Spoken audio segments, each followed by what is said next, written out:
Quinta-feira, 7 de setembro. Meu querido irmão, minha querida irmã, estamos entrando na sua vida e muito gostaríamos de entrar no seu coração para aí semear a palavra de Deus, que é sempre a grande orientação para a nossa vida. Nesta quinta-feira da 22ª semana do tempo comum, a liturgia nos apresenta o Evangelho de São Lucas, capítulo 5, versículos de 1 a 11. Naquele tempo, Jesus estava na margem do lago de Genezaré e a multidão apertava-se ao seu redor para ouvir a palavra de Deus. Jesus viu 2 barcas paradas na margem do lago. Os pescadores haviam desembarcado e lavavam as redes. Subindo numa das barcas, que era de Simão, pediu que se afastasse um pouco da margem. Depois sentou-se e da barca ensinava as multidões. Quando acabou de falar, disse a Simão: avança para as águas mais profundas e lançai vossas redes para a pesca. Simão respondeu: Mestre, nós trabalhamos a noite inteira e nada pescamos. Mas em atenção à tua palavra, vou lançar as redes. Assim fizeram e apanharam tamanha quantidade de peixes que as redes se rompiam. Então fizeram sinal aos companheiros da outra barca para que viessem ajudá-los. Eles vieram e encheram as 2 barcas a ponto de quase afundarem. Ao ver aquilo, Simão Pedro atirou-se aos pés de Jesus, dizendo: Senhor, afasta-te de mim, porque sou um pecador. É que o espanto se apoderara de Simão e de todos os seus companheiros por causa da pesca que acabavam de fazer. Tiago e João, filhos de Zebedeu, que eram sócios de Simão, também ficaram espantados. Jesus, porém, disse a Simão: não tenhas medo, de hoje em diante tu serás pescador de homens. Então levaram as barcas para a margem, deixaram tudo e seguiram a Jesus. Meu querido irmão, minha querida irmã, o Evangelho de hoje contém 3 partes em mútua e progressiva conexão: pregação de Jesus à multidão, pesca milagrosa e vocação dos 4 primeiros discípulos. O perfil de Cristo desenha-se primeiro solitariamente sobre um fundo de multidões que escutam ávidas a sua palavra. Nisso coincide o relato de Lucas com o dos outros 2 sinóticos. Mas Lucas acrescenta uma circunstância que vai ser determinante: a pesca milagrosa. Quando Jesus acabou de falar à multidão, a partir do barco de Pedro, diz a este: faze-te ao largo e lançai as redes para pescar. Simão Pedro respondeu: Mestre, trabalhamos a noite inteira e não pescamos nada, mas, porque mandas, lançarei as redes.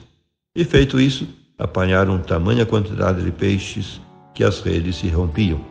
Esse dado vem explicar a sua reação positiva e a dos seus companheiros ao chamado de Jesus, o jovem mestre a quem quase não conheciam.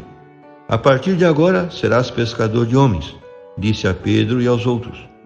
E os 4, deixando tudo, seguiram-no. Eram 2 pares de irmãos, Pedro e André, Tiago e João. Esse é o relato de vocação dos 4 primeiros discípulos de Jesus. Nele descobrimos o esquema vocacional que é habitual na Bíblia e que costuma seguir esses passos. Primeiro, estremecimento, assombro e temor reverencial do homem perante Deus, o Deus Santo. Afasta-te de mim, Senhor, que sou um pecador, diz Pedro a Jesus. É que o assombro tinha se apoderado dele e dos que estavam com ele ao ver a quantidade de peixes que tinham pescado. Segundo, missão confiada ao homem por Deus, que é quem tem sempre a iniciativa. Não tenhas medo, a partir de agora serás pescador de homens, diz Jesus a Pedro e seus companheiros. Terceiro passo, resposta incondicional dos vocacionados ao profetismo, ao discipulado e ao ministério apostólico. Os 4, deixando tudo, barco, redes e família, seguiram Jesus imediatamente. Dá-se continuidade entre o chamado feito por Jesus aos seus discípulos e a vocação de todo cristão na comunidade eclesial. Inicia-se assim a longa série e o estilo do discipulado cristão, na vida individual de cada um de nós, como na cena evangélica de hoje, há um chamado pessoal de Deus pelo nosso próprio nome, à fé e ao seguimento de Cristo. é uma vocação feliz. Por isso é preciso vivê-la não como uma triste carga, mas como uma missão que ilumina o próprio horizonte, a nossa vida familiar, o nosso mundo de trabalho e a realidade social em que nos movemos. Cristo é a salvação, Jesus é a luz, e aquele que o segue não caminha nas trevas. Por fim, rezemos. Nós te bendizemos, Pai, porque nos chamaste à fé, ao batismo e ao seguimento de Cristo. Ele toma-nos pela mão, pronuncia o nosso nome e confia-nos uma missão. Sereis pescadores de homens. Bendito seja, Senhor, porque necessitas das nossas mãos, da nossa voz, da nossa pobreza. Obrigado pela confiança, porque mandas, lançaremos a rede até que transborde de peixes. Pela força da ressurreição de Jesus, liberta-nos do poder do medo e do nada da morte. Tu pronunciaste o teu nome sobre a nossa pequenez, e nós te pertencemos para sempre. Obrigado, Senhor. Amém. E a você, meu querido irmão, minha querida irmã, que me acompanhou neste encontro com a Palavra de Deus, desça sobre ti a bênção de Deus Todo-Poderoso, Pai e Filho e Espírito Santo. Amém.